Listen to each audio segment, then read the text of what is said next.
اور جو دو مرد تم میں سے بدکاری کریں تو ان کو ایذا دو، پھر اگر وہ توبہ کر لیں اور نیکوکار ہو جائیں تو ان کا پیچھا چھوڑ دو،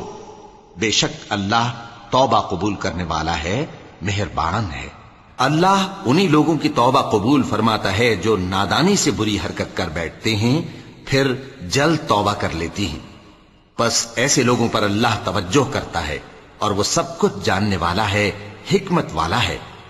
اور ایسے لوگوں کی توبہ قبول نہیں ہوتی جو ساری عمر برے کام کرتے رہیں یہاں تک کہ جب ان میں سے کسی کی موت آ موجود ہو تو اس وقت کہنے لگے کہ اب میں توبہ کرتا ہوں۔ اور نہ ان کی توبہ قبول ہوتی ہے جو کفر کی حالت میں مریں، ایسے لوگوں کے لیے ہم نے دردناک عذاب تیار کر رکھا ہے۔ مومنوں، تم کو جائز نہیں کہ زبردستی عورتوں کے وارث بن جاؤ، اور دیکھنا اس نیت سے کہ جو کچھ تم نے ان کو دیا ہے اس میں سے کچھ لے لو، انہیں گھروں میں مت روک رکھنا۔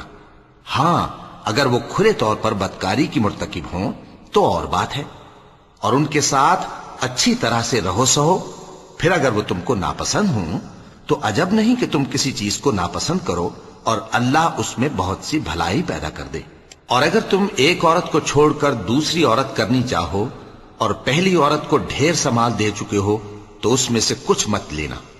بھلا تم بہتان لگا کر اور کھلا گناہ کر کے اپنا مال اس سے واپس لوگے؟